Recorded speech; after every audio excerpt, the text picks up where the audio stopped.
அது கண்டிப்பா ஏற்றுக்கொள்ள முடியாது. பிரதானத்துவம் இந்த கூட்டத்தில் கூட்டப்பட்டது. ஏன் இவ்வளவு பெரிய ஒரு கன்ஃபியூஷன்? நான் ரொம்ப சிம்பிளான ஒரு பர்சன். அவருக்கு வேற எந்த விதமான ரைட்ஸும் கிடையாது. நேர்பட பேசு நிகழ்ச்சிக்கு உங்கள் அனைவரையும் அன்போடு வரவேற்கின்றேன். வருகிற 23ஆம் தேதி தேசிய ஜனநாயக கூட்டணி சார்பில் பிரச்சார கூட்டம் நடக்க இருக்கிறது. மோடி வருகைக்குள் கூட்டணியை இறுதி செய்யக்கூடிய உத்வேகத்தில் அதிமுக தலைமை இருந்து கொண்டிருக்கிறது. பேச்சுவார்த்தைகள் ஒருபுறம் போய்கொண்டிருக்கிறது. பன்னீர்செல்வம், தினகரன், பிரேமலதா, ராமதாஸ் அப்படின்னு தொடரும் பேச்சுவார்த்தைகள் ஓடிட்டு இருக்கு. இந்த புள்ளிகளை இணைச்சு தான் நம்ம தலைப்பை கட்டமைச்சிருக்கிறோம். அதிமுக பாஜக கூட்டணியில் யாரெல்லாம் இடம்பெறப் போகிறார்கள், இதுதான் தலைப்பு. நான் விருந்தினர்களை உங்களுக்கு அறிமுகம் செய்து விடுகிறேன். துரைக்கருணா அவர்கள், திராவிட ஆய்வாளர். வணக்கம் துரை. வணக்கம். அரசியல் விமர்சகர் ரமேஷ் சேதுராமன் அவர்கள். வணக்கம் ரமேஷ் சேதுராமன். வழக்கறிஞர், அரசியல் விமர்சகர் அக்னீஸ்வரன் அவர்கள். வணக்கம் அக்னீஸ்வரன். நம்மோடு பத்திரிகையாளர் இதயா அவர்களும் இணைந்திருக்கிறார். நயனா நாகேந்திரன் சொல்வது மோடி அவர்கள் பங்கேற்கிற கூட்டத்தில் என்ன வேண்டுமானாலும் நடக்கலாம், பொறுத்திருந்து பாருங்கள் அப்படின்றாரு. கிட்டத்தட்ட அவர் சொல்வது கூட்டணி கட்சி தலைவர்கள்லாம் மேடை ஏறுவாங்கன்ற பொருள்ல சொல்றாரு. என்ன நடந்துட்டு இருக்கு, என்ன பேச்சுவார்த்தைகள் போயிட்டு இருக்கு இதயா? இல்ல, அது ஒரு வருடமாகவே எப்போது அதிமுக பாஜக கூட்டணி அமைந்ததோ, அறிவிக்கப்பட்டதோ, அன்றைக்கே அந்த மேடையிலேயே சிலரை மேடை ஏத்தலாம் அப்படின்லாம் ஒரு யூகங்கள் வந்துச்சு. அன்னையிலேருந்தே தொடர்ந்து ஒவ்வொரு முறை அமித்ஷா அவர்கள் வரும்போதும், மோடி அவர்கள் வரும்போதும், யார் யார் முக்கிய தலைவர்கள் வரும்போதெல்லாம் இந்த மாதிரி ஒரு எல்லா கூட்டணி கட்சியையும் மேடை ஏற்றுவார்கள் அப்படின்னு தொடர்ந்து ஏசியங்கள். ஆனால் இந்த முறை எல்லா கட்சிகளுமே தாங்கள் நினைத்ததை அவ்வளவு சுலபமாக அடைய முடியவில்லை. அதனால ஒரு புது ஆப்ஷன், விஜய்ன்ற ஆப்ஷன் வந்தனால சின்ன சின்ன கட்சிகளை கூட தங்களுடைய கட்டுப்பாட்டுக்குள் கொண்டு வருவதற்கு பழைய பழம் பெருச்சாளிகள், பெருந்தலைகள் கஷ்டப்படுறாங்க அப்படின்னு தான் நம்ம ஏசியங்கள் காதுபட கேட்கிறோம். ஒவ்வொரு கட்சியையும் நினைச்ச மாதிரி அவ்வளவு ஈஸியா கொண்டு வர முடியல. ஏன்னா எல்லாருக்குமே இன்னொரு ஆப்ஷன் இருக்கு. அங்க ஒரு பேரம் பேசுறாங்க, அங்க ஒரு அழைப்பு இருக்கு, அங்க ஒரு பேச்சுவார்த்தை நடக்கிறது அப்படின்னு சொல்லி பல கட்சிகளுடன் பேச்சுவார்த்தை நடத்தக்கூடிய சூழ்நிலை எல்லாம் பார்த்தோம். அதனால இப்போதைக்கு நம்ம சொல்லணும்னா அதிமுக, பாஜக, அதோட தமாக மூப்பனார் அணி, அந்த கட்சி மூணுமே அந்த இணைஞ்சிருக்காங்க. அதுல ஒன்னும் மாற்று கருத்து இல்ல. அது மூணு தான் இப்போதைக்கு இன்டாக்டா அந்த கூட்டணியில இருக்காங்க. அது போக நம்ம பாரிவேந்தர், ஏசி சண்முகம் அவர்கள் அதுல இருக்காங்க. இன்னும் கிருஷ்ணசாமி இருக்காரா இல்லையான்றது இன்னும் முழுமையா நமக்கு தெரிய வரல. ஜான் பாண்டியன் பேசி முடிச்சுட்டதா சொல்றாங்க. அதற்கு பிறகு இப்போது திரு டிடி அவர்கள் இப்போதும் என்ன ஆப்ஷன் அவரா வெளிப்படுத்தல. அவர் தொடர்ந்து 3 ஆப்ஷனுமே எங்களுக்கு ஓபன்ல இருந்துச்சு அப்படின்னு தான் கடைசி வரைக்கும் சொல்லிட்டு இருந்தாரு. அவர் கடைசியில கொடுத்த பேட்டியில திரு எடப்பாடி பழனிசாமின்ற பெயரை அவர் பயன்படுத்துவத பல பேட்டிகள்ல அப்படியே கொஞ்சம் கொஞ்சமா தவிர்க்க ஆரம்பித்தார். அவர் அப்படின்னு விமர்சனத்தை தவிர்த்தார். இப்ப அவர் என்ன சொல்றாருன்னா, உரிய நேரத்தில் உரியவர்கள் அறிவிப்பார்கள் அப்படின்றது. யார் அந்த உரியவர்கள்? ஆமா, இல்ல இல்ல நான் ஒரு தலைமையிடம் கன்சென்ட் கொடுத்துட்டேன்னு சொல்றாரு அவரு. என்னுடைய வார்த்தையை கொடுத்துட்டேன், ஒரு தலைமைக்கு வார்த்தையை கொடுத்துட்டேன் அப்படின்னு சொல்றாரு. அது நம்ம ஒரு பத்திரிகையாளனா யோகிக்கும் போது நம்ம கேள்விப்படுகிற செய்திகளை வச்சு அது என்டிஏவா இருக்கணும் அப்படின்றதான் எல்லாருடைய பார்வையாவும் இருக்கு. ஆனால் அவர் அதை ஏன் வெளிப்படுத்தாம இருக்காருன்னா, அப்ப இன்னொரு ஆப்ஷன் எதுவும் இருக்கா? இங்க அவர் கேட்ட சீட்டுகள் கிடைக்காம போகலாம், இல்ல அவர் நினைத்த எதிர்பார்ப்புகள் பூர்த்தி அடையாம போகலாம். அப்படிங்கறதுனாலதான் அதை வெளிப்படுத்தாம இருக்கிறதுக்கு என்ன காரணம்? சஸ்பென்ஸ் வைக்க வேண்டிய அவசியம் இல்லை. ஏன்னா ஒன்னு அறிவிக்க போறாரு அப்படின்னா அதுல ஒரு சஸ்பென்ஸ் வைக்க வேண்டிய. அப்ப அவர் சில கண்டிஷன்ஸ், ஒரு இஃப் அண்ட் பட்ஸ் அதுல இருக்கலாம். அதனால அவர் வெளிப்படையா அதை சொல்ல முடியலன்னா அதை சொல்ல விரும்பாமல் இருக்கலாம். சொல்ல முடியாம இது இல்ல. இப்போதைக்கு சில சமயம் நம்மளோட டிமாண்ட் மாதிரியான ஒரு இன்னும் நிறைவேறல விமர்சனம்லாம் இருக்கு. அதெல்லாம் ஒத்துக்கொண்ட பிறகு அறிவிப்பார்கள். அதுல உரியவர்கள் அறிவிப்பார்கள் அப்படின்றதன் பொருள் அமித்ஷா அவர்கள் சொல்ல போறாரா, இல்ல திரு பழனிசாமி அவங்க சொல்ல போறாங்களா? அதை எப்படி புரிஞ்சுக்கணும் நம்ம? யாரு அந்த உரியவர்கள்? இல்ல, அது அமித்ஷா அறிவிப்பாருன்னு தான் சொல்லணும். ஏன்னா நம்ம பொதுவா எல்லாரும் சொல்லிடுறோம், அழுத்தம் கொடுக்கிறார்கள், டிடிவி ஓபிஎஸ்க்கு அழுத்தம் கொடுக்கிறார்கள் அப்படின்ற விமர்சனம் நிறைய நம்ம காதுபட கேட்க முடியுது. அதை அவர் தொடர்ந்து எந்த அழுத்தமும் கொடுக்கலான்னு மறுத்துக்கிட்டு இருக்காரு டிடிவி அவர்கள்.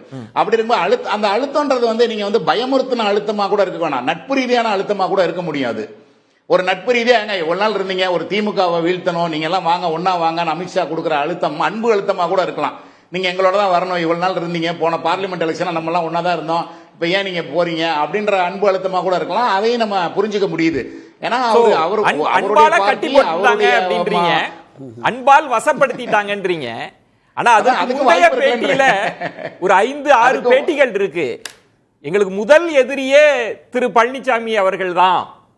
நாங்க கட்சி தொடங்கினதே அவர் பத்திரிகையாளர்கள்ட்ட சொன்னது உங்களுக்கு தெரியாதா, நான் எவ்வளவு போக்கா புள்ளி வச்சு பேசினேன், நீங்க தான் பிடிக்க மறந்துட்டீங்க, பழனிசாமி அவர்களை வீழ்த்துவதற்கு தான் நான் கட்சியே ஆரம்பிச்சேன் அப்படின்னு சொன்னவர் இப்ப ஒருவேளை அப்படி நிலைப்பாடு மாத்துறாருன்னா அமித்ஷா அவர்களினுடைய அன்பினால் கட்டுண்டார்னு சொல்ல வரீங்க? இல்ல, அவர் நீங்க சமீபத்தில் கொடுத்த பேட்டியை பாத்தீங்கன்னா அவர் துரோகிகள் எதிரிகள்னு பேச தேவையில்லை, பார்க்க தேவையில்லைன்னு சொல்லியிருக்காரு. இப்ப அதையும் நம்ம நோட் பண்ணணும்.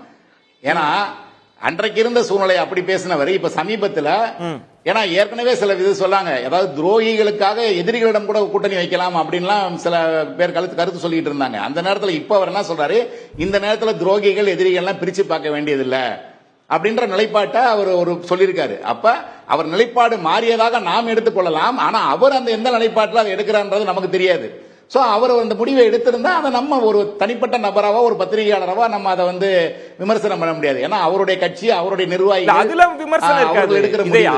ஏற்கனவே அவர் ஒரு இல்ல, நீங்க சொல்வது சரிதான், அவருதான் பாத்தியப்பட்டவர், அவர் முடிவெடுப்பார். அந்த முடிவின் மீது கேள்வி இருக்கும்ல.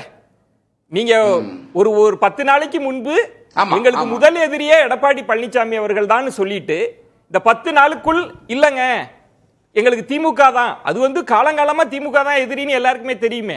இப்ப 10 நாட்களுக்குள் என்ன நடந்தது அப்படின்ற அந்த பகுதியை தினகரன் அவர்கள் கடந்துதானே வரணும். அதுக்கான பதில சொல்லி தானே அதுதான் ஒரு பேட்டியில சொல்லியிருக்காரு. பாத்தீங்களா, நான் ஒருவேளை அறிவித்த பிறகு நான் உங்கள் ஊடகங்களுக்கு எல்லாம் அரை மணி நேரம் உட்கார்ந்து பேட்டி கூட தருகிறேன்றாரு.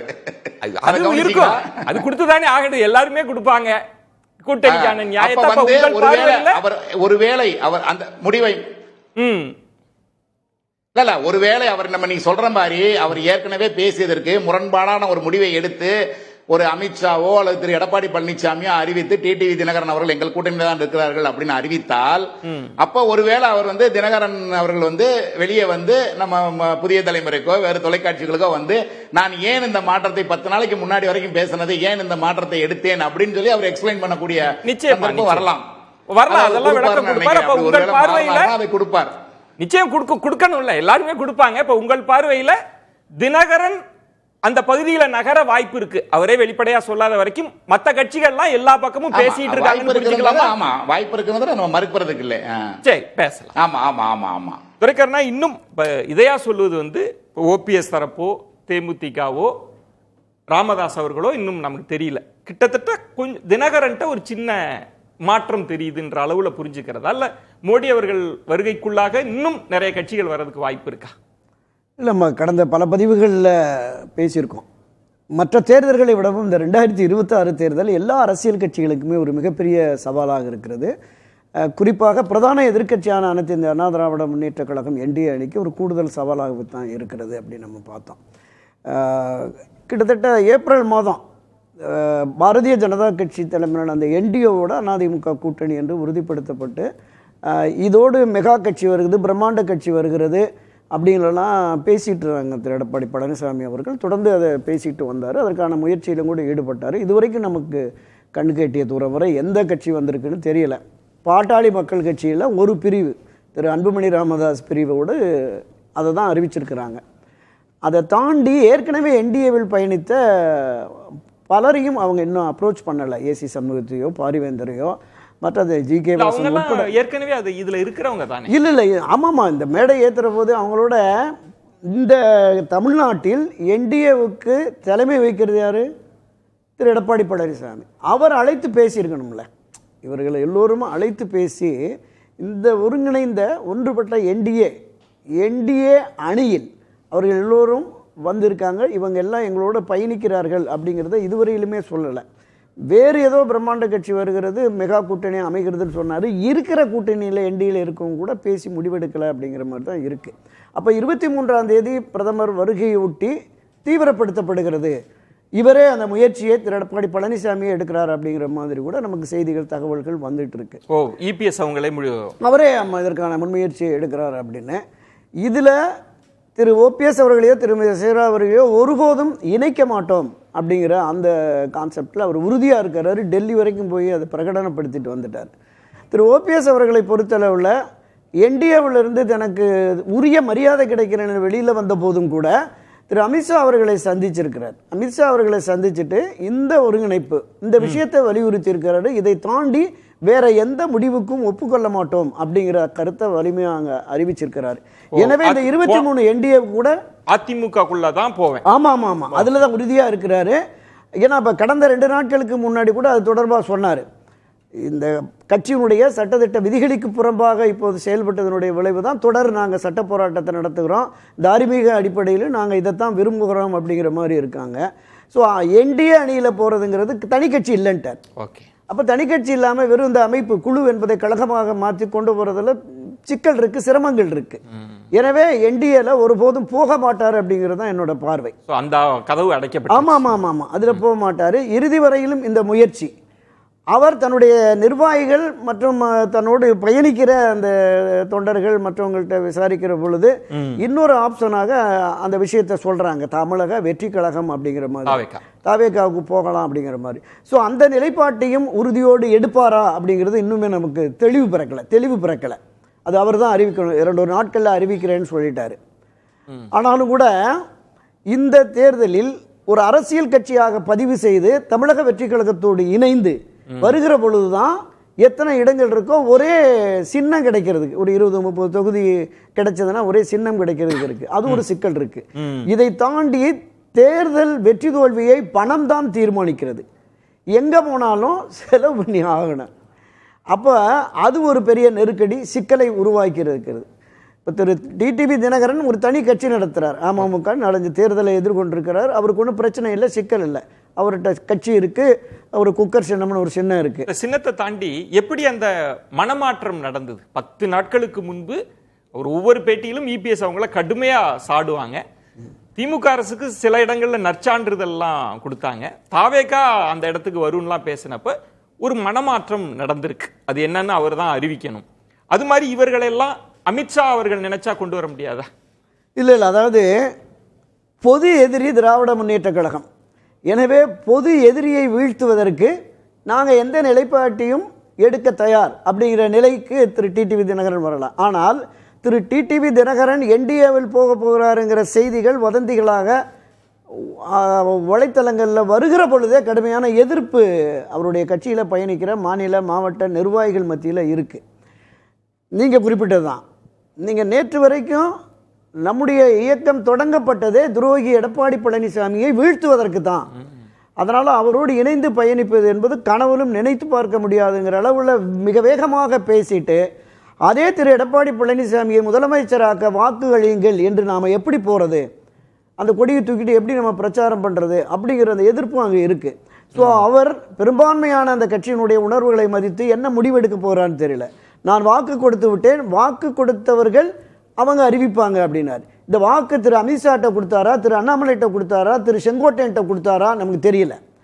டிவிக்கு பக்கம் போகிறதுக்கான ஒரு வாக்குவா இருக்கிறதா, இல்லை என்டிஏக்கு வர்றதுக்கான ஒரு வாக்குறுதியாக அப்படிங்கிறது அவர் தான் தெளிவுபடுத்தணும். அந்த இடத்த நம்ம அரசியல்வாதிகள் பேட்டிகளை உன்னிப்பா கவனிச்சுதான் யூகத்துக்கு வர வேண்டியிருக்கு.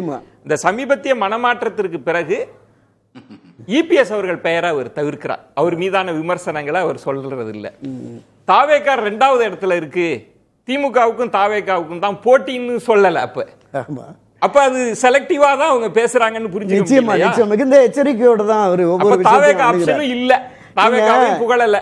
இந்த மாதம் 5ஆம் தேதி தஞ்சையில ஒரு செயற்குழு பொதுக்குழு நடந்ததுல, அதுலயே திரு டிடிவி தினகரன் சொன்னாரு, தேர்தல் என்று வந்துவிட்டால் நாம துரோகி எதிரி நண்பர்லாம் பார்க்க முடியாது, அப்போது இருக்கிற நிலைப்பாட்டிற்கு தகுந்தவாறு நம்ம முடிவு எடுக்கணும். அந்த இடம் அது எப்படி நடந்ததுன்றதுக்காக இப்ப இது தெரிஞ்சாதான் யாரெல்லாம் உள்ளுக்கு வரப்போறாங்க, அமித்ஷாவோட வியூகம் என்ன அப்படின்றத நம்மளால தெரிஞ்சுக்க முடியும். ஏன்னா 10 நாட்களுக்கு முன்பு திமுக தான் பொது எதிரின்னு எல்லாருக்கும் தெரிஞ்சது தானே, திமுகவை தான் நம்ம எதிர்க்க போறோம் அப்படின்னு.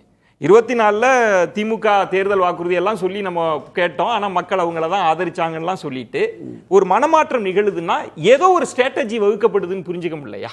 இல்லை நிச்சயமா அது யார் அந்த ஸ்ட்ராட்டஜியை வகுக்குறாங்க? இந்திய அண்ணா திராவிட முன்னேற்ற கழகமும் என்டிஏ அணிக்கு தேசிய தலைமை வைக்கிற பாஜகவும் சேர்ந்து தான் அந்த வியூகங்களை வகுப்பார்கள். நீங்க முன்பிருந்தே சொல்லிட்டு இருக்கீங்க அமித்ஷா அவர்கள் தான் இதை ஆமா வகுக்க ஆமா போறாங்க. அவர் தான் பிரதான ஹெட், டெல்லி அவர் தானே. இங்க வந்து பிரான்ச் மேனேஜரா திரு எடப்பாடி பழனிசாமியை போட்டிருக்காங்க. அதுல ஒன்றும் அவர் தான் தலைமை. அவர் தான் தலைமை. நான் அதுல இல்ல என்டிஏவினுடைய தேசிய தலைமையின் பிரான்ச்னு சொல்றேன். அதை நான் சொல்ல வரேன். இங்க அவர் தான். நீங்க காலங்காலமாக திராவிட முன்னேற்ற கழகம் அல்லது அனைத்து இந்திய அண்ணா திராவிட முன்னேற்ற கழகம் தான் தமிழக தேர்தலுக்கு தலைமை வைக்கும். அதுல எந்த மாற்று கருத்துமே இல்லை. இப்ப திரு ஓபிஎஸ் அவர்களை என்டிஏல போற போது என்டிஏ தரப்புல என்ன சொல்றாங்க, நீங்க வந்து இணைக்கணுங்கிறீங்க. திரு எடப்பாடி சாத்தியம் இல்லைங்கிறார். அதிமுக இருக்கிற என்டிஏ அணியில நீங்க இப்ப இணையுங்கள், பின்னாடி அதை நம்ம பாத்துக்கிறோம் அப்படிங்கிற மாதிரி பேசுவதாக நம்ம கேள்விப்படுறோம். ராமதாஸ் ஏதாவது அவங்களுக்கு இதை சொல்லிருங்க. சொல்லிடுறேன். அப்ப இதை யார் முடிவெடுக்கணும், எத்தனை இடங்கள், எந்தெந்த தொகுதிகள்ங்கிறத திரு எடப்பாடி பழனிசாமி தான் முடிவெடுக்கணும். ஓகே. அப்ப அந்த சிக்கல் இருக்கிற பொழுது 2021 தேர்தலிலேயே திரு ஓபிஎஸ் அவர்களை தோற்கடிப்பதற்கான முயற்சி மேற்கொண்டார்கள். 2024 நாடாளுமன்ற தேர்தலையும் திரு ஓபிஎஸ்ஐ தோற்கடிக்க பல்வேறு விதமான முயற்சிகளை மேற்கொண்டார்கள். இன்றைக்கு 6 இடம் 3 இடமெல்லாம் பேசப்பட்டது வலைத்தளங்கள்ல. இதுல அப்படி கொடுத்துட்டு அதிலிருந்தும் அவரையும் அவர் உட்பட அந்த இருக்கிற 4-5 பேரையும் தோற்கடிக்கக்கூடிய நிலைமை வந்துவிடும் என்பதால் தான் கடந்த நிர்வாக குழு கூட்டத்தில் பேசுற போது என்டிஏவும் நம்பி பயன் இல்லை, திரு எடப்பாடி பழனிசாமி நம்பி பயன் இல்லை, என்னை பாவ செயலுக்கு தள்ளிவிடாதீர்கள் அப்படின்னு சொன்னாரு. நீங்கள் திருந்த வேண்டும், திருந்தாவிட்டால் திருத்தப்படுவீர்கள் அப்படின்னா பேசினாரு. வரலாற்று சிறப்பு மிக்க ஒரு அதிரடி முடிவை நான் அறிவிப்பேன் சொன்னாரு. அப்ப இதையெல்லாம் வைத்து பார்க்கிற பொழுது மீண்டும் தமிழகத்திலே தலைமை வைத்திருக்கிற திரு எடப்பாடி பழனிசாமி தலைமையிலான என்டிஏவில் அவர் இணைந்து பயணிப்பதற்கு கூடுதல் வாய்ப்பில்லை என்றுதான் நான் பார்க்கிறேன். கிட்டத்தட்ட அக்னீஸ்வரன் இதே அவர்கள் சொன்னதுன்றது, அவர் ரொம்ப நுணுக்கமா ஒரு இடம்ன்றது, அவ்வளவு எளிதா யாராலையும் கூட்டணி அமைக்க முடியல. ஏன்னா ஒவ்வொருத்தரோட எதிர்பார்ப்புகள் அதிகமா இருக்கு. ஆனா எல்லா தரப்பும் எல்லாரோடும் பேச்சுவார்த்தை நடத்திட்டு இருக்காங்கன்ற இடத்தில் துரைக்கண்ணா அவர்கள் சொன்னது ஓபிஎஸ் அவரோட டிமாண்ட் வேற ஒன்னா இருக்கு, உட்கட்சி உள்ளடி வேலை பிரச்சனை இருக்குன்றதையும் அவர் சுட்டி காட்டுறார். இன்னொன்று தினகரன் அவர்கள்ட்ட அவங்க என்ன முடிவு எடுக்க போறாங்க தெரியல, மேபி என்டிஏவா கூட இருக்கலாம். இப்போ மற்ற கட்சி பிரேமலதா தேமுதிக இருக்கு, ராமதாஸ் அவங்கெல்லாம் இருக்கிறாங்கன்னா நீங்க எப்படி யூகிக்கிறீங்க என்ன மாதிரியான கூட்டணி இப்போ மோடி அவர்கள் மேடையில் யாரெல்லாம் இருப்பாங்கன்னு நீங்க யூகிக்கிறீங்க? இந்திய நாட்டினுடைய மாண்புமிகு பிரதமர் திரு மோடி அவர்களுடைய இந்த 23ஆம் தேதி வரக்கூடிய அந்த மேடையில் நீங்கள் சொல்லக்கூடிய எல்லோரும் இருப்பார்கள், அப்படி தான் நான் நம்புகிறேன். எல்லோரும் இருப்பார்கள், இருக்க வேண்டும். ஏன்னா காங்கிரஸ் கட்சி என்னதான் பிரச்சனை பண்ணாலும் திமுக விட்டு கொடுக்குதா? குழு அமைக்குது, முடிவெடுத்துட்டாங்களா? கிடையாது. அதே மாதிரி தான் அங்க எதிர்கட்சி, அதாவது தமிழ்நாட்டில் ஆளுகிற கட்சி திமுக என்ன முடிவெடுக்குதோ அதே முடிவை மாண்புமிகு எதிர்கட்சி தலைவர் எடப்பாடி பழனிசாமி அவர்கள் சரியாக முடிவுகளை எடுக்கிறார். இப்ப பிரச்சனை வந்து இபிஎஸ் அவங்க என்ன முடிவெடுக்க போறாங்கன்றது இல்ல, இதே அவர் தானே சார் தலைவர். இல்ல சார், அவரு நினைக்கலாம் அவரு தான் அந்த அணிக்கு தலைவர், அதுல மாற்று இல்ல. ஆனா ஓபிஎஸ் அவர்கள் வந்து சேர்றதை பத்தியோ தேமுதிக வந்து சேர்றதை பத்தியோ யார் முடிவெடுப்பாங்க? அவங்களும் உரியவர்கள் முடிவெடுப்பார்கள்னு சொல்லுவாங்கன்னு எதிர்பார்க்குறீங்களா? இல்லை இல்லை இல்லை, ஆனால் அவர்கள் தான் முடிவெடுக்க வேண்டும். ஆனால் இங்கே நீங்கள் சொன்னது மாதிரி எல்லா கட்சியும் எல்லாரோடையும் பேசிட்டு இருந்தாங்கன்னா அவர்களுக்கு நாட்டு நலனை விட தமிழ்நாட்டில் அதிமுக தலைமையில் ஆட்சி அமைவதை விட தாங்கள் ஆட்சி அமைக்கணுன்ற எண்ணம் அவங்களுக்கு இருக்கா இல்லையா? திரு டிடிவி தினகரன் அவர்கள் எடுக்கக்கூடியது அந்த கட்சியினுடைய தலைவராக அவர் முடிவெடுக்கிறார். அவர் எந்த முடிவை எடுத்தாலும் அது வரவேற்கத்தக்கதுதான். ஆனால் அவர் தான் அந்த முடிவை எடுப்பார், அதுல மாற்றே இல்ல. அக்னீஸ்வரன் நீங்க சொல்ற மாதிரி அவர் தான் இதையாவும் அதான் சொல்றாரு, அவர் கட்சிக்கு பாத்தியப்பட்டவர், அவர் தான் முடிவு எடுப்பார், அவர் கன்வின்ஸ் பண்ண போறாரு. ஆனா துரைக்கண்ணா சொன்னாங்கல்ல, இப்போ ஓபிஎஸ் சேர்றதுல ப்ராப்ளம் இருக்கு. இன்னும் சொல்லணும்னா, கூடுதலா சொல்லணும்னா, தினகரன் அவர்கள் கூட்டிய அந்த கூட்டத்திலேயே உள்ளடி வேலைகள் பத்தி பேசுறாங்க, நம்மளை ஜெயிக்க வைப்பாங்களா? ஏன் தினகரன் அவர்களே பேசிய பதிவுகள்லாம் இருக்குன்னா இதெல்லாம் சரி செய்யப்படுமா? இதெல்லாம் யாரு சரி செய்வாங்கன்னு கேட்கிறேன். சார் விஜயன் சார், தமிழ்நாட்டில் இந்த உள்ளடி வேலைகள் அப்படின்றது அது என்ன அதிமுக கூட்டணிகளை மட்டும் சொல்றீங்க?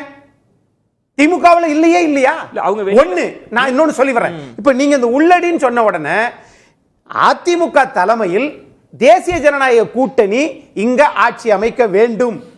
அதுக்கு இல்ல நம்ம போனா இவங்க உள்ளடி வேலை பார்த்துருவாங்க அப்படிலாம் ஒன்றும் கிடையாது. இல்ல நான் என்ன கேட்கிறேன்னா அக்னீஸ்வரன், இதுல நான் கருத்து மாறுபட்ட கருத்துக்கே இல்ல. ஏன்னா கட்சிகள் செய்ய போறாங்க, என்ன நடக்குதுன்னு நம்ம பார்வையாளரா பாக்குறோம். ரைட். இதுல இது எப்படி சரி செய்யப்படும்னு நீங்க நம்புறீங்கன்னு. ரைட். இது எப்படி சரி செய்யப்படும்னா, இங்க அதிமுக தலைமையில் அப்படிங்கிற போது அங்க கட்டமைப்பு இருக்கிற கட்சி அதிமுக மட்டும்தான். நீங்க என்ன முடிவு எடுத்தாலும் எல்லாரும் என்ன பார்க்கறாங்கன்னா 2017க்கு பிறகு இருக்கக்கூடிய எதிர்க்கட்சி தலைவரை தான் பார்க்கிறார்கள்.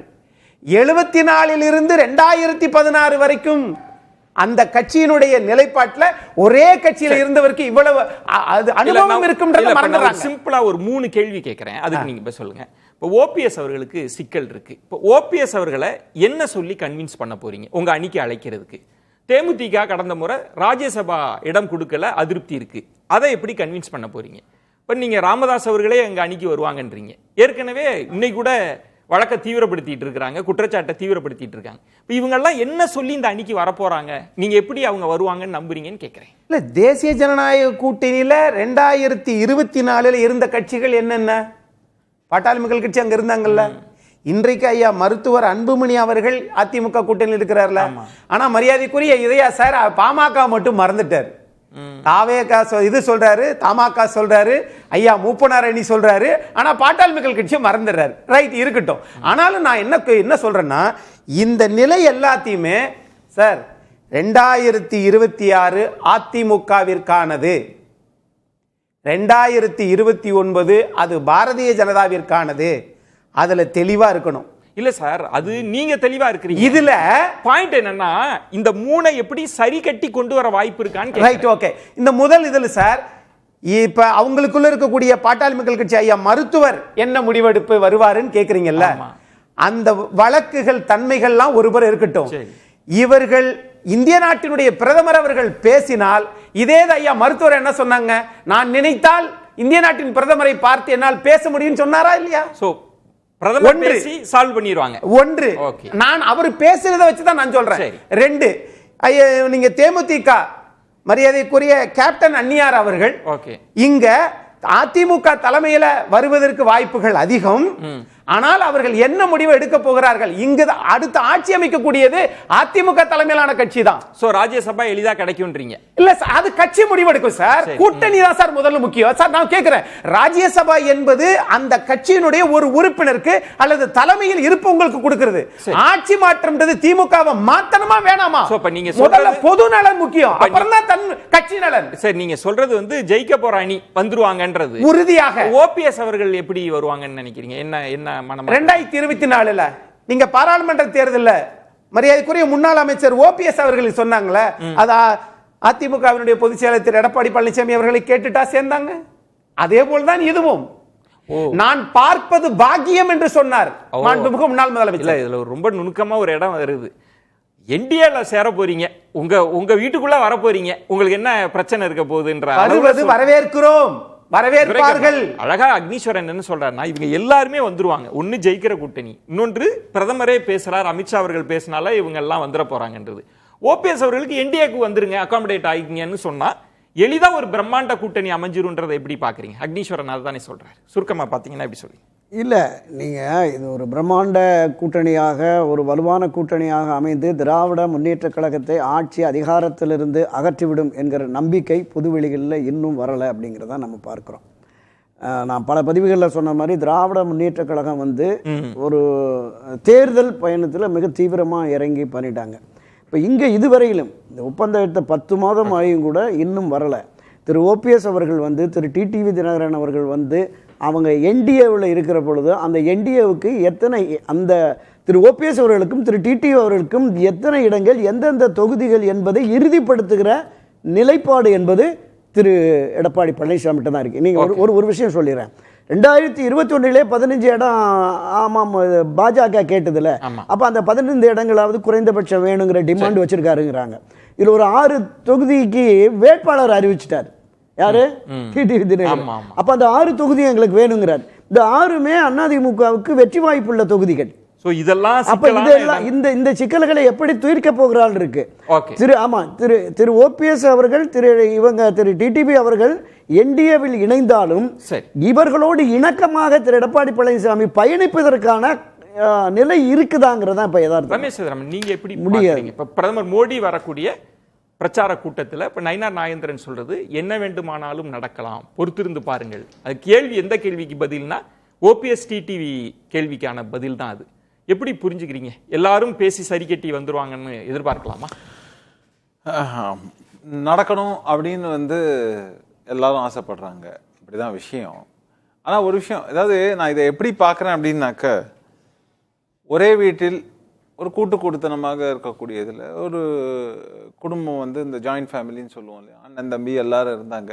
அப்புறம் அவங்களுக்குள்ள ஒரு பாக பிரிவினை பிரச்சனை, 1008 பிரச்சனை வந்தது. ஒருத்தர் மூட்டையை கட்டிட்டு வெளியில் போனார். என் அண்ணன் தான், அவனை விட்டேனா பாரு எல்லாம் சொன்னார். ஆனாலும் ஒரு சில சமயத்தில் அதுக்காக எதிராளி கிட்டக்க போயிட்டு அவங்க கிட்டக்க கூட்டு சேர்ந்துப்பாங்களான்னா அது ஊரு என்ன சொல்லும்னு எல்லாம் அவங்களுக்கு தெரியும். அப்போ என்ன டிசிஷன் எடுக்கிறாங்க? என்ன இருந்தாலும் என் குடும்பம் தான், என் குடும்பம் சண்டையை நான் பார்த்துக்கிறேன், கடைசி வரைக்கும் நான் தனியாக போக மாட்டேன் அப்படிங்கிற மாதிரி எல்லாம். ஸோ அப்படி நடந்த ஒரு விவகாரமாக நான் இபிஎஸ் ஓபிஎஸ் விவகாரத்தை பார்க்குறேன். ஒரு கல்யாணம் நடக்கிறது அப்படின்னாக்க இந்த சகோதரர்கள் அவன் மூஞ்சில நான் முடிக்க மாட்டேன், இவன் மூஞ்சில முடிக்க மாட்டேன்னு சொன்னா கூட கடைசியில் எல்லாம் சேர்ந்து நடத்தணுங்கிற ஒரு விஷயம் வரும்போது அது நடந்து தான் ஆகணும். அது நீங்க நேரா பேசிக்கிறீங்களா, ஒருத்தருக்கு ஒருத்தர் கட்டி தழுவிக்கிறீங்களாங்கிறதெல்லாம் இல்லை. சரி இருக்கோம், சேர்ந்து நம்ம கடமை நம்ம பண்றோம், இதை செய்து ஆக வேண்டும் அப்படிங்கிறது. இதுல நீங்க பல விஷயங்களை புரிஞ்சுக்கணும். இபிஎஸ் அவர்கள், நான் ஜஸ்ட் ஒரு பிராக்மேட்டிக்கா ஒரு விஷயம் கேட்கிறேன், ஒரு நெகட்டிவா சொல்றேன்னு நினைக்க வேண்டாம். ஒருவேளை இந்த எலெக்ஷன்ல வெற்றி பெறலன்னா எல்லாரோட வயது எல்லாத்தையும் நம்ம கணக்குல எடுத்துப்போம். அப்ப அவருக்கு ஸ்டேக் என்ன? ஹை. ரெண்டாவது, இப்போ ஓபிஎஸ் அவர் தெளிவா சொல்றாரு, நான் என்ன அடிமை ஒரு பக்கம் என்ன ஏடிஎம்கே அதிமுக என்ன ஒரு அடிப்படை தொண்டனா நீங்க சேர்த்துக்கங்கலாம் ஒரு பக்கம் சொன்னார். ஆனா அவர் பல இதுல அவருக்கு முன்னுக்கு பின் முரணாக இருந்தது அப்படிங்கிற மாதிரி பல விஷயங்கள் அவர் கேட்டது அதெல்லாம்ங்கிறதெல்லாம் பல வெளிகள்ல பேசப்பட்டது. ஆனா இன்னைக்கு அவருக்கு ஸ்டேக் என்ன? இதுக்கு மேல இந்த வயசுல அவர் ஒரு 75 வயசுக்கு மேல ஒரு கட்சியை ஆரம்பிச்சு அவர் அதுக்கப்புறம் என்னைக்கு அந்த கட்சியை வளர்க்கறது, என்னைக்கு பண்றதுங்கிற நீங்க தனி கட்சின்ற ஆப்ஷன் இல்ல. நீங்க ப்ராப்ளம் சொல்றேன் கேளுங்க. இல்ல அப்போ இதுக்கப்புறம் ஒரு 5 வருஷம் இல்ல. இப்ப நான் சொல்றது இந்த எலெக்ஷன்ல இல்ல ரமேஷ் சேதுராமன், நீங்க இப்ப ஒரு சமரச புள்ளி அப்படின்னா ரெண்டு பேருக்குமே வின்வின் சிச்சுவேஷனா இருக்கணும். ரெண்டு பேருக்குமே வின்வின் சிச்சுவேஷனா இருக்கணும். இதுவரைக்கும் திரு எடப்பாடி பழனிசாமி அவர்கள் எந்த முன்னகர்வையும் எடுக்கல. அமித்ஷா அவர்கள் தான் எடுப்பதாக சொல்லப்படுகிறது. தினகரன் அவர்கள் தனி கட்சின்றதுனால இடங்கள் சிக்கலா இருக்கலாம், அதை சால்வ் பண்ணலாம். உரிமை கோரல்னு இருக்குல்ல, இப்ப இன்னைக்கு அவர் சொல்றார் நான் சட்டபூர்வமான நான் தொடரும் என்னோட போராட்டம்ன்றார். ஏங்க நான் என்ன தெரியுமா, எப்படி இந்த காம்ப்ரமைஸ் நடக்கும்னு கேக்குறேன். பல காம்ப்ரமைஸ் நடந்தது கடந்த காலங்கள்ல. உங்களுக்கு ஒரு உதாரணத்தை சொல்றேன். சேதுராமன் ஒரே ஒரு நிமிடம் சுருக்கமா சொல்றேன். அண்ணன் தம்பி தகராறு ஏற்பட்டது, நிச்சயமா இணைந்து பயணிக்கிறது தான் நல்லது அப்படிங்கிறதுனாலதான் என்னோடு பயணிக்கிற எல்லோரையும் ஒருங்கிணைத்து இந்த ஒருங்கிணைப்போங்கிறது அதுதான் கான்செப்ட். அந்த நிலைப்பாட்டிற்கு திரைப்பாடி இன்னும் இதுவரையிலும் உடன்படல. அப்ப எப்படி இது சரியா? உடன்பட வரா மாதிரி இருந்த இடத்துல ஒரு சர்க்கிள் இருந்ததுங்கிறதையும் பாக்குறோம். அது யாராலங்கிறது நான் ரொம்ப டீடைலா அதுக்குள்ள போனேன்னா அது கடந்து போன விஷயம். அது பிரதமராலன்றீங்களா? பிரதமர் இல்ல சார், அவராலதான் சார் வெளில போறாரு. நீ உங்களை சந்தித்தால் பாக்கியம்ன்றாரு. சந்திப்பு நடக்கல, சுயமரியாதைக்காக வெளில போறேன்னாரு. வேற யாரு ப்ராப்ளம்? அது இருக்கட்டுங்க. நான் கேட்பது நீங்க சந்தித்தால் பாக்கியம்னு சொன்னா என்னவோ அவர் மெதுவும் போய் சும்மா அப்படி பார்த்துட்டு வரதுக்காக எல்லாரும் போறாங்க. நான் கேட்கறது, ஒருத்தரை நீங்க போய் சந்திக்கணும்னு சொன்னா அதற்கு பின்னாடி என்னங்கிறது 1008 தெரியும். சும்மா வாக்கிங் போறவங்களே சந்திக்கிறவர் பாத்தீங்கன்னா, ஒரு வாக்கிங் போனவரை எதேச்சியா சந்திச்சேன்னு சொல்றது. ஆனா அந்த சந்திப்புக்கு உள்ளுக்குள்ள எவ்வளவு விஷயங்கள் இருக்குங்கிறது பல பேருக்கு தெரியாது, சில பேருக்கு தெரியும். ரமேஷ் சேதுராமன் சந்தேகம் இருக்கு. ஓகே, அப்புறம் எந்த நம்பிக்கையின் அடிப்படையில் அழைப்பீங்க? ஒரு நிமிஷம் திரும்பவும் சொல்றது, இந்த நேரத்துல யார் யாருக்கு எல்லாரோட டெசிஷனும் அவங்களுடைய இன்றைய நிலைமை என்ன, சிச்சுவேஷன் தான் டிசைட் பண்ணுது. இப்ப நான் என்ன சொல்றேன், இப்போ திரு ஓபிஎஸ் அவர்கள் விட்டுட்டாருன்னா இன்னும் 5 வருஷம், அடுத்த 5 வருஷம் கழிச்சு தான். ஏன்னா அவர் இப்போ ஒரு தேசிய தலைவர் கிடையாது, தயவு செஞ்சு புரிஞ்சுக்கங்க. ஒரு மாநிலத்தில் இருக்கக்கூடிய ஒரு முக்கியமான தலைவர், அனைவராலும் அறியப்பட்டவருங்கும் போது அவர் இந்த எலெக்ஷனை தான் போக்கஸ் பண்ணுவாருங்கிறத நீங்க ஞாபகம் வச்சுக்கணும். அதற்கப்புறம் வயது ஊழல் இந்த மாதிரி எல்லாமே ஒத்துழைக்கணும். அதுக்கப்புறம் அவருக்கு இருக்கக்கூடிய அந்த கரிஸ்மா மெயின்டைன் இந்த மாதிரி 1008 விஷயங்கள் இருக்கும். ஒண்ணு. ரெண்டாவது, இந்த தேர்தலை வெற்றி பெற வேண்டியது இபிஎஸ் அவர்களுக்கு முக்கியம். அதே மாதிரி கூட்டணி கட்சிகளுக்கும் அது முக்கியம். காரணம் என்னன்னா, நீங்க அது பாஜகன்னு சொன்னாக்க நீங்க வந்து அதை பேஸ் பண்ணி நீங்க என்ன ஃபோக்கஸ் பண்ணணும்? அதுவும் குறிப்பா ஒரு முக்கியமான பாயிண்ட், நீங்க வந்து பார்லிமென்ட் தேர்தல் அடுத்தது சந்திக்கலாம் அப்படினாலோ நீங்க சொன்ன பாயிண்ட் தான். இதே தொடக்கத்தில் என்ன சொல்லப்பட்டது அப்படின்னா, பாஜக ஆதரவா பேசுறவங்க, இபிஎஸ்க்கு ஆதரவா பேசுறவங்க, சார் 1000 பேசலாம் சார், இவங்க எல்லாம் சவால் விடலாம், கடைசியா இந்த மெகா கூட்டணி தான் அமையும், அமித்ஷா அவர்கள் தான் முடிவெடுக்க போறாங்க சொன்னாங்க. இதே விவாதத்தில் இவர்கள் கையில எந்த முடிவும் கிடையாது, முடிவெடுக்கிற இடத்துல அமித்ஷா அவர்கள் தான் இருக்க போறாங்க அப்படின்னு. இப்ப சூழல் தான் அதிமுக பாஜக அணியை நோக்கி இவர்கள் எல்லாம் தள்ளுதா? அப்படி ஒரு சூழல் உருவாயிருச்சா? அப்படின்னா மாற்று முகாம்ல இருக்கிற திமுக என்ன பண்ணிட்டு இருக்காங்க, தாவேகா என்ன பண்ணிட்டு இருக்காங்க? இதையா தெரியுதையா? இல்ல இப்ப வந்து ஆக்சுவலா நீங்க வந்து தாவேகாவே அதிமுக கூட்டணி எதிர்பார்த்துட்டு தானே இருந்துச்சு. இப்பயும் கூட என்ன வதந்திகள் அடிபடுது, சிபிஐ வழக்க வைத்து அந்த நெருக்கடி விஜய்க்கு கொடுக்கப்படுகிறது அப்படின்ற பேச்சு ஓஞ்சிருச்சா இல்ல என்ன? இன்னும் அந்த தொடர்ந்துட்டு தான் இருக்கு. இன்னமும் தாவேகாவை தங்கள் கூட்டணிக்கு கொண்டு வரக்கூட நீங்க அது திரு எடப்பாடி அவர்கள் ஓப்பனாவே அறிவிச்சாரு, ஒரு பிரம்மாண்ட கட்சி நம்ம கூட்டணிக்கு வரப்போகுதுன்னாரு. பிள்ளையார் சொல்லி கொடியை பார்த்தோன்னே பிள்ளையார் சொல்லி போடு. அப்ப அந்த தொடக்கத்தில் இருந்தே தாவேகாவையும் தங்கள் கூட்டணிக்கு, இப்ப நம்ம இவ்வளவு எந்தெந்த கட்சிகள் உள்ள வரும் பேசணும், அதுல தாவேகா முயற்சியும் இன்னும் கூட இருக்கலாம். கணிப்பாளர்கள் இன்னும் சொல்லிக்கிட்டே இருக்காங்க. ஏன் என்டிகே விடுறீங்கன்னு கேக்குறேன். நாம் தமிழர் இருக்க கூடாதா? பேசலையா? நாம் தமிழரையும் பேசினாங்க ஒரு காலத்துல. அதிமுக பாஜக பேசினாங்க, எங்க கூட்டணிக்கு ஏன் வரக்கூடாதுன்னு பேசினாங்க. ஏன் இப்ப கூட திரும்ப அவர்கிட்ட சீமான் அவர்களிடம் திரும்ப கூட ஒரு முயற்சி, நீங்க வரதை பத்தி மறுபரிசீலனை செய்யலாமே அப்படின்னு கூட சில பேர் கோரிக்கை வைத்ததா கூட தகவல் இருக்கு. அதனால ஒரு கட்சி வந்து இப்பதான் வந்து அவங்க ஏற்கனவே சொன்ன மாதிரி டிசம்பர்ல சூடு பிடிக்கும் சொல்லி முன்னாடி சொல்லிட்டு இருந்தாங்க. பீகார் எலெக்ஷன் முடிஞ்ச பிறகு அமித்ஷா வந்து தமிழ்நாட்டில் என்ன செய்வார் பாருங்கள் அப்படின்னு சொல்லி பல பேரை சொல்லிட்டே இருந்தாங்க. இப்ப அதை தான் இப்போதான் அந்த களம் சூடு பிடிக்க ஆரம்பித்திருக்கிறது. இப்ப என்ன நினைக்கிறாங்க, திமுக கூட்டணியை தவிர மீத எல்லா கட்சியையும் ஒருங்கிணைத்தால் கூட தேவையில்லை. தாவேகாவா இருக்கலாம், நாம் தமிழராக இருக்கலாம், அப்புறம் நம்ம சொன்னா விட்டு போனதுன்னு சொல்லி அக்னீஸ்வரன் சார் சொன்னாரு, அதெல்லாம் கூட எல்லாத்தையும் சேர்த்துக்குங்க. தேமுதிக, அவர் தனி அரசு, யார் வேணாலும் வச்சுக்கலாம். எல்லாரையும் ஒன்றிணைத்து கிட்டத்தட்ட 1-to-1 ஃபைட்டை நோக்கி நகர்த்துறாங்க. 1-to-1ல அப்படின்ற முயற்சி இருக்கலாம். அந்த முயற்சி தப்பு இல்லையே. அவங்க ஒரு அரசியல் வியூ அமைக்கும் போது எது எது கிடைக்குதோ, என்ன சாத்தியக்கூறுகள் கிடைக்குதோ.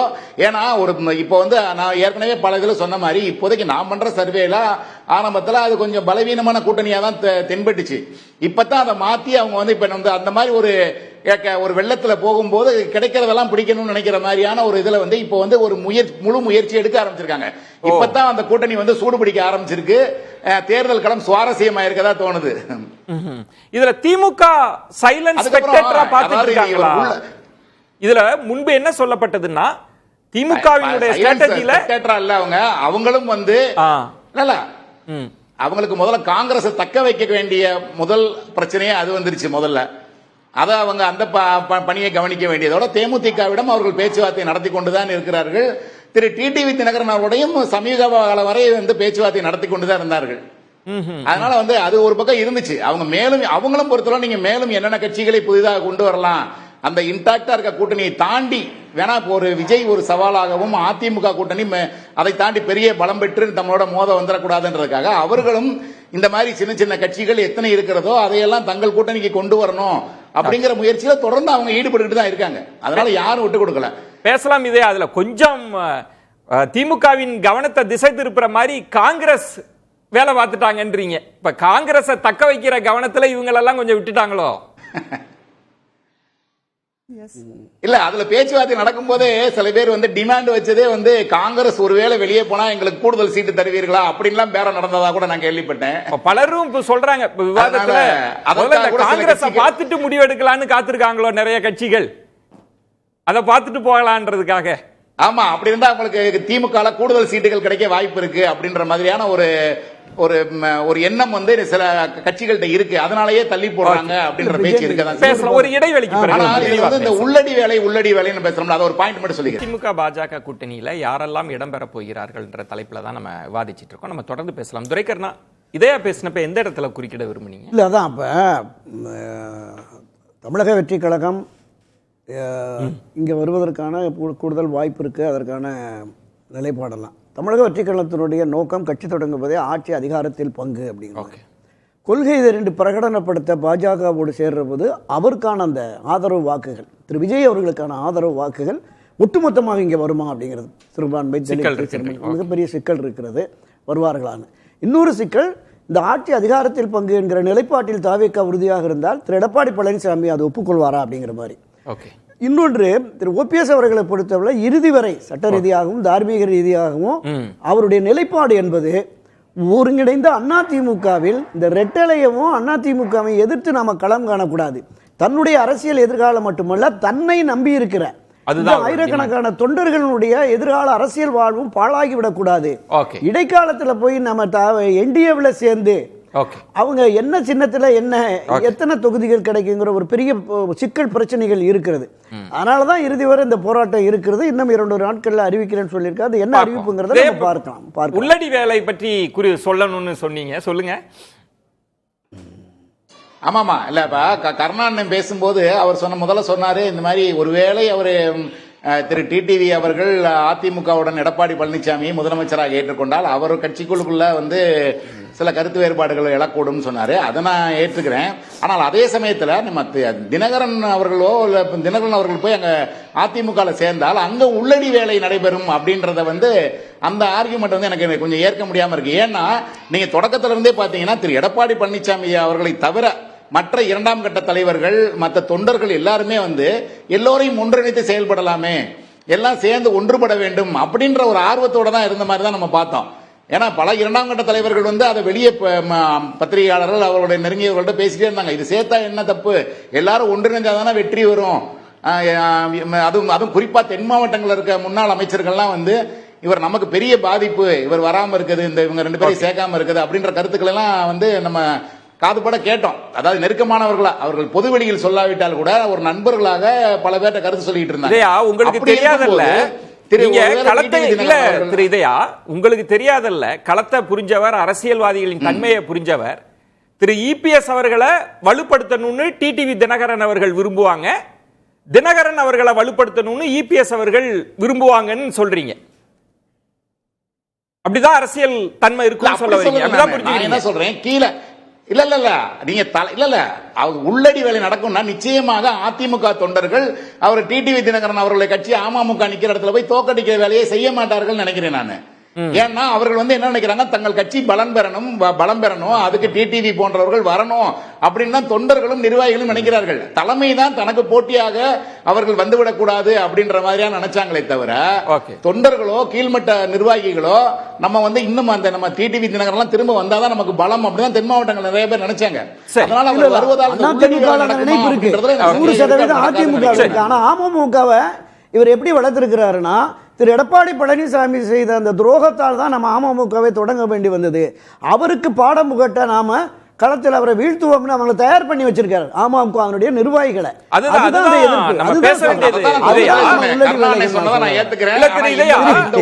இல்ல நீங்க புரிஞ்ச திரு தினகரன் அவர்கள் என்டிஏ விட்டு வெளியில வரதுக்கு முன்னாடி என்ன சொல்றார், நான் இணக்கமா போகணும்னு தான் விரும்புறேன். ஆனா இபிஎஸ் அவர்கள் தன்னுடைய பிரச்சாரத்தில் ஒவ்வொரு பகுதியிலும் அமமுகவுக்கு எதிராக பேசுறார். எங்க கட்சியில் இருந்து ஆளை எடுத்துட்டு இருக்கிறாங்க, களம் வேற இருக்கு, எங்க தொண்டர்கள் இபிஎஸ் தலைமையை விரும்பல, எங்க நிர்வாகிகள் விரும்பலன்ற அததான் துரைக்கண்ணு அவர்கள் சொல்றாங்க. அதெல்லாம் காம்ப்ரமைஸ் ஆயிடுச்சான்னு இல்ல, இன்னும் கூடுதலாக சமுதாய எதிர்ப்புணர்வு அதிகமாக சொல்றேன்.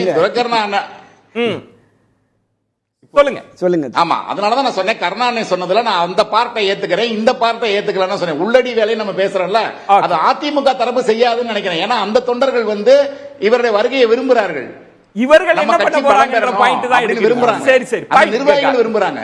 சரி, ரமேஷ் சேதுராமன், இப்ப இதுல கொண்டு வருவதில் நிறைய சவால் இருக்கு. அதை காம்ப்ரமைஸ் பண்றதுக்கான காலமும் குறைவா இருக்குல்ல, அது எப்படி சாத்தியப்படும் நினைக்கிறேன்? இல்ல, இப்போ அவங்க வைக்கக்கூடிய கோரிக்கைகள் என்னங்கிறது தான் இருக்கு. டேர்ம்ஸ் அண்ட் கண்டிஷன்ஸ், ரிக்வஸ்ட் என்னங்கிறது தான் பாயிண்ட். அதுல நான் எப்படி பாக்குறேன்னா, அமமுகவை பொறுத்த வரைக்கும் இன்னைக்கு அவங்க செய்ய வேண்டியது 3. 1, எலெக்ஷன்ல நீங்க ஸ்பாயில்ஸ் போட்டா இருக்கிறது முக்கியம் இல்லை. நீங்க வெற்றி பெறணும். அப்பதான் உங்களுடைய சஸ்டைனபிலிட்டி, நீங்க வந்து இந்த உங்களுடைய இந்த அரசியல் பயணத்தை நல்ல சக்சஸ்ஃபுல்லா தொடரணும்னா அந்த வெற்றி அவசியம். வெற்றி ஜெயிக்கிறது. ரெண்டாவது முக்கியமான விஷயம், நீங்க அப்பதான் வந்து கட்சியவும் பலப்படுத்த முடியும் அடுத்த கட்டத்துக்கு. ரெண்டாவது, இப்ப இவங்க கேட்கக்கூடிய சீட் எல்லாம் நிச்சயமாவே இந்த தென் மாவட்டங்கள்ல தான் சீட்டு இந்த இதெல்லாம் கேட்க போறாங்க. அவங்களோட கம்யூனிட்டி பெருசா எந்த அளவுக்கு இது இருக்கோ அதை பேஸ் பண்ணி தான் பண்ண போறாங்க. அது 2. மூணாவது விஷயம் சொன்ன இதுல ஏற்கனவே 6 பேர் அறிவிச்சிருக்காங்களா துரைக்கண்ணா அவர்கள் சொன்ன மாதிரி. அந்த 6 பேருன்றது வந்து உத்தேச அறிவிப்பு தான்.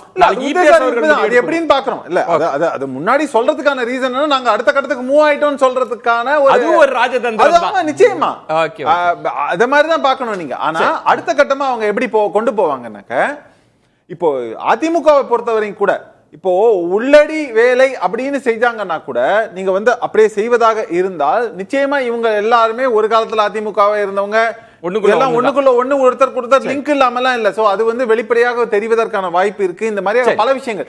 ஆனா இந்த தருணத்துல எவ்ரி சீட் மேட்டர்ஸ்ங்கறத புரிஞ்சுங்க. ஆனா இத சக்சஸ்ஃபுல்லா பண்ணிட்டு தனி பெரும்பான்மையுடன் அதிமுக வந்தாக்க வேற எதுவும் அவங்க பெருசா எதிர்பார்க்க முடியுமாங்க? அட்லீஸ்ட் இந்த எம்எல்ஏ சீட்ஸ் இருக்கிறதுன்றது இவங்களுடைய அரசியல் பயணத்திற்கு அது உதவும். அக்னீஸ்வரன், இப்போ இதுல ஒரு பைண்டிங் ஃபோர்ஸ் தேவைப்படுது. இப்போ துரைக்கண்ணா ஆரம்பத்தில் சொன்ன முக்கியமான பாயிண்ட், திரு எடப்பாடி பழனிசாமி அவர்கள் அவர் யாரையுமே கமிட் பண்ணல, எந்த பெயரை கூட பயன்படுத்த தவிர்க்கிறார்.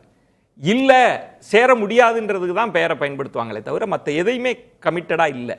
இப்போ இவங்களெல்லாம் இணைக்கிறது, சமரசம் செய்யறது, பேச்சுவார்த்தை நடத்த போறது, இது யாரா இருக்க போறாங்க? இது எப்படி சாத்தியப்படும் நினைக்கிறீங்க? அதிமுக தலைமையில் தேசிய ஜனநாயக கூட்டணி, தேசிய ஜனநாயக கூட்டணியில் இந்தியாவில் பல மாநிலத்தில் அவங்க ஆட்சி புரிஞ்சிட்டு இருக்காங்க. இருந்தாலும் தமிழ்நாட்டில் அதிமுகவுக்கு திமுகவுக்கு தான் போட்டி. அதுல மாற்றமே இல்ல. இதை யாரு சாத்தியப்படுத்த போறாங்க? அதான் சொல்ல வரேன். இப்போ 2024 நாடாளுமன்ற தேர்தலில் அதிக வாக்குகள் எடுத்தோம் என்று சொல்லக்கூடிய பாஜக, யாரெல்லாம் இருந்தாங்களோ ஒருங்கிணைக்க வேண்டிய பாஜக அதிகமாக அக்கறை எடுக்கும் என்று நம்புகிறேன். ஆனால் இறுதி முடிவு பரமசிவம் கழுத்தில் இருக்கும் பாம்பை போல இறுதி முடிவு இங்கு நடக்க போறது சட்டமன்ற பொது தேர்தல் அவர்கள் முடிவுதான், ஏபிஎஸ் அவர்கள் முடிவுதான். இங்க ஒரு விஷயத்தை துரைக்கண்ணா சார் எவ்வளவோ கருத்துக்கள் சொன்னாலும் அதில் ஒரு கருத்தை நம்முடைய இதயா சார் அதை ஏற்றுக்கொண்டார். எல்லோரும் வருவதை ஏற்றுக்கொள்கிறார்கள், ஆனால் அதிமுகவின் தலைமைக்கு அல்ல. அதை நம்ம தெளிவுபடுத்திக்கணும். அப்ப அதிமுக ஆட்சிக்கு ஒண்ணு இப்ப சேதராம சார் போகிற போது அப்படியே அழகா ஒரு பஞ்சையை வச்சு ஒரு தீயம் கொளுத்தி விட்டு போனார். அந்த வேலையை நான் செய்ய மாட்டேன். ஆனா ஒண்ணு, உங்களுக்கு ஸ்டேக் எல்லாம் போயிரும், 5 ஆண்டு காலம் கழிச்சு என்ன வயசாகும் நான் கேட்கிறேன். என்ன வயசானாலும் இப்ப 75 வயதுக்கு மேல அங்க வந்து நாம தொடர்ந்து நாம இருக்கிறோமே, அது எப்படி? அந்த கட்டளையை மாநில அரசு என்றைக்காவது போட்டிருக்கிறா? நான் இப்படி புரிஞ்சுக்கிறேன். இபிஎஸ் அவர்களோட என்ன ஓட்டத்துக்கு ஏற்பதான் எப்படி அமைஞ்சாலும் கூட்டணி அமைய போகுது. அப்படித்தான் அமைக்கப்படும், அமைக்க வேண்டும். ஏன்னா இங்க அடிப்படை கட்டமைப்பு அதிமுகவுக்கு இருக்கிறதுனால பாஜகவே அதிமுகவோட கூட்டணி வச்சிருக்கு. ஆனால் 2 பேருக்கும் நல்லுறவு இருக்க வேண்டும். இதே சார் சுருக்கமா எப்படி எல்லாம் போகும்ன்றத ரத்தின சுருக்கமா சம்ம பண்ணுங்களேன். இதே சார் இல்லை, இப்போதைக்கு பிஜேபி வந்து ஒரு பலமான கூட்டணியை அமைக்கணும். அது திமுகவை, அதாவது தாவேக்காவை தாண்டி திமுகவுடன் நேருக்கு நேர் மோதி போட்டி வந்து அதிமுக பாஜக அணிக்கும் திமுக அணிக்கும் தான் அப்படின்றத உறுதிப்படுத்துறதுல ரொம்ப மும்முரமா இருக்காங்க. அதுல இப்ப தாவேக்கா வந்து ஒரு ஹீரோயிசத்தை காட்டக்கூடிய விஜய் அவர்கள் இந்த ஒரு நெருக்கடி வந்தப்ப தனது படத்திற்கு வந்த போது அவர் வந்து இது வந்து வீராவேசமாக குரல் கொடுக்கல, ஒரு குறைந்தபட்சம் ஒரு ட்வீட் கூட போடல அப்படின்றது பரவலா வந்து விமர்சனம் வைக்கப்பட்டு இருக்கு. அதாவது இப்ப இவர் எப்படி நாளைக்கு ஒரு ஆட்சிக்கே வந்தால் இவர் வந்து மத்திய அரசு வந்து ஒரு திட்டங்களை கொடுக்கவில்லை அப்படின்னா இவர் எப்படி அதை எதிர்த்து போராடுவார்?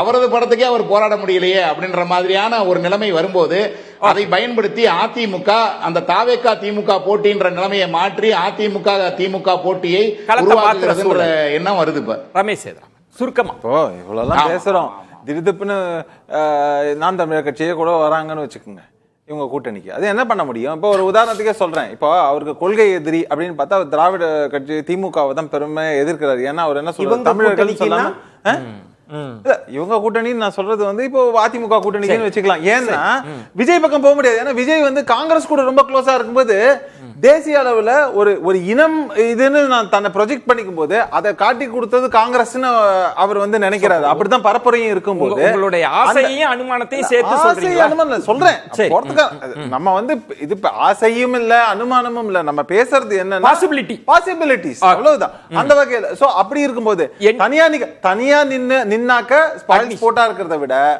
தனியா ஒரு ஃபோர்ஸ் இது வரைக்கும் நம்ம எஸ்டாப்லிஷ் பண்ணி கன்சாலிடேட் பண்ணிட்டோம். இப்போ அத வந்து நீங்க என்கேஜ் சேர்த்து சொல்றீங்க. ஆமா, அப்படினா இந்தியாக்குள்ள வரதுக்கான ஒரு பாசிபிலிட்டி இருக்குன்னா இல்லன்னு எப்படி அமையலாம்ன்றது சுருக்கமா அதிமுக தலைமையில் தேசிய ஜனநாயக கூட்டணி அதில் எல்லாருமே அமைய வேண்டும் என்பதுதான் எல்லாருடைய விருப்பம். திமுக ஆட்சியை அகற்றுவதற்கு அதிமுகவை தவிர வேறு கட்சிகள் தமிழ்நாட்டில் இதுவரை இல்லை. எப்படி அமையும்? என்டிஏ அணியில திரு ஓபிஎஸ் வந்து அவங்களுக்கு வந்து 3 இடம் கிடைக்கும், டிடிவி வந்தா 6 இடம் கிடைக்கும் அப்படிங்கிற மாதிரி அந்த தரப்புல இருந்து பண்றாங்க. இது நிச்சயமா இதை ஏற்க முடியாது. அப்படி இணைந்தாலும் ஒரு ஜெல்லுங்கிறோம்ல, அந்த நெருக்கம் என்பது குறைவு. இப்போ அவர் எங்க போவாரு அப்படிங்கறதான், திராவிட முன்னேற்ற கழகம் போறாரா, தாவேகா போறாரா, அனைத்து இந்திய அண்ணா திமுகவில் ஒருங்கிணைப்பு வருமா, அல்லது என்டிஏவில் போவோமா அப்படிங்கிற மாதிரியான பல்வேறு கேசியங்கள் இருக்கு. இதையும் தாண்டி நெருக்கடி அதிகமாகிற பொழுது இந்த தேர்தலை புறக்கணித்து சட்ட போராட்டத்தை தொடர்ந்து நடத்தி 2026 வரைக்கும் அந்த ஒருங்கிணைப்புங்கிற விஷயத்தை எடுப்பாரா பார்க்கலாம். எல்லாரும் பலதரப்பட்ட கோணங்களை முன் வச்சிருக்கீங்க, பொறுத்திருந்து பார்க்கலாம் அந்த பிரச்சார மேடையில யாரெல்லாம் இடம்பெற போகிறார்கள் என்று. சிறப்பு விருந்தினர்களுக்கு என்னுடைய நெஞ்சம் நிறைந்த நன்றிகளை தெரிவித்துக் கொள்கிறேன். மற்றொரு தலைப்புல சந்திக்கிறேன். நன்றி, வணக்கம். அது வந்து கண்டிப்பா ஏற்றுக்கொள்ள முடியாது. பிரதான கூட்டப்பட்ட